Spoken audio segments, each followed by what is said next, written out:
like to all of you to welcome Mr. Joel Brodsky.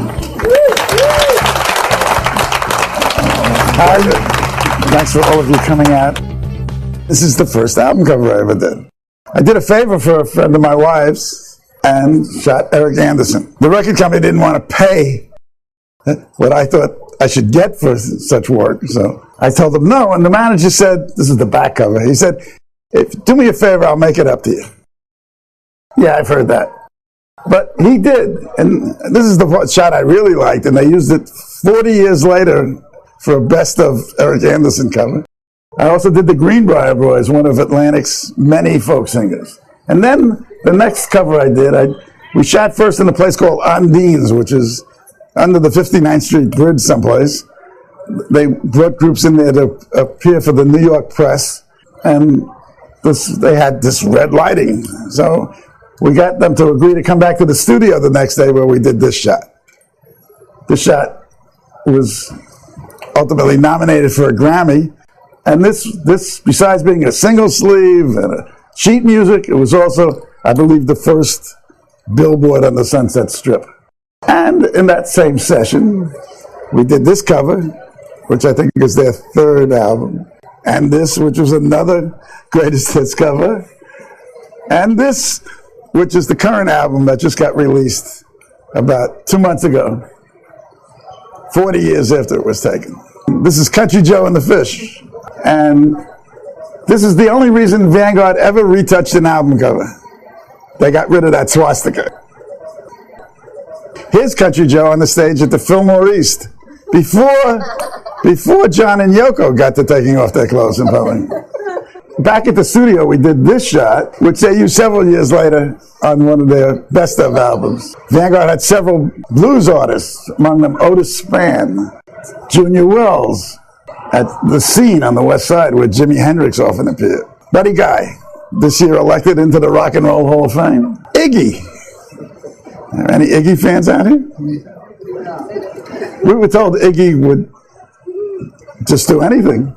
And among the things he did, I tried to get him to jump straight up over the group. Instead, he dived over the group and eventually landed on his face and got, I think, 6 or 8 stitches here at St. Vincent's Hospital, which you can see here very prominently.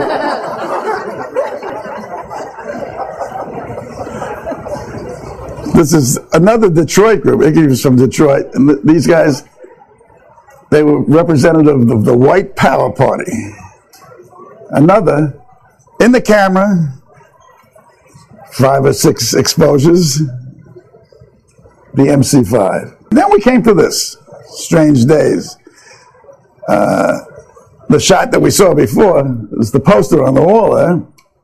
And these people were all amateurs except for the midgets who didn't want to do print. They did TV as Santa's helper. The juggler was my assistant who couldn't juggle. I mean, every frame he was running down the alley to chase the ball. They finally retouched it in. The trumpet player was my wife's cab driver. Then this young lady who also worked for my wife, she was her assistant. She's about 6'2". Years later, People magazine did a story about famous albums that had the people who weren't the performers on the cover. We ran into her not long after it appeared in the Village, and she said, you know, I'm so grateful to you guys. I could finally prove to my children that at one time I was vaguely hip. It's a true story. Elektra did a fairly innovative thing with a special sleeve which had the lyrics on one side and the picture on the other and no hole in the middle to see the record. From that, we got this, which is the inside of one of their first best ofs. There are many, many best ofs. That's another one of the best ofs.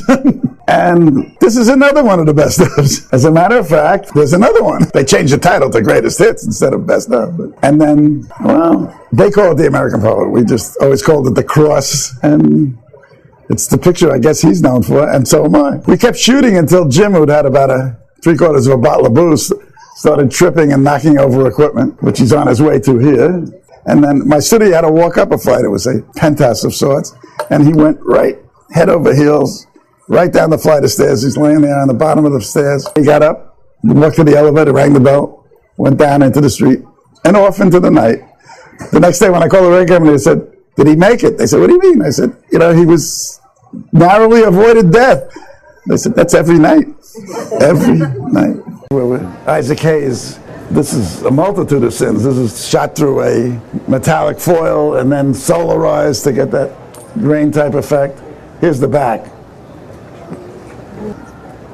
This is one that the art director really, that I give art directors credit, but he did come up with the jigsaw puzzle. I again came up with the metal foil. When you get something that works, you stay with it. This was at the time of Shaft, and this was, I think at the time, and maybe still ever, was the biggest album cover ever printed. It was 4 feet tall by 3 feet wide in the shape of a cross. This was on the other, intended to be on the other side of that album, trying to get away from the religious connotation of Black Moses. The Ohio players, who I never met, we did, I think, 7 albums. This one was called Pain. And you really can't see it here, but all you saw on the front was above her knees. And then when you open it, it was a double fold. When you open it up, you got the guy. You have a few more in that group, all of which had a similar device. Pain, pleasure, ecstasy, climax, and I don't remember. Oh, and Funky Worm. When they brought the snake, the guy brought it in an attaché case, you know, and I'm going, where's the snake? And he flipped, it's a 12-foot damn boa constrictor. And he says to the girl, who I knew she was going to work with a snake, but unless you've been there, he says, if it tries to go around your neck twice, try and get your hand underneath. What do you mean, try and get your hand underneath? I wasted 6 rolls of film till she became that color again. Also, same label, this is Funkadelic. Free your mind and your ass will follow. This is my politically correct album cover. If you can see the colors of the crayons, they're brown, reddish, yellow, and a color I think they now call peach, but when I was a kid they called it flesh. And last but not least, the first appearance of this shot, which was the cover of a single called The Unknown Soldier. It's around, it was never a big hit. This is the first time we saw Jim with his arms out. They told me to keep it short, and I did.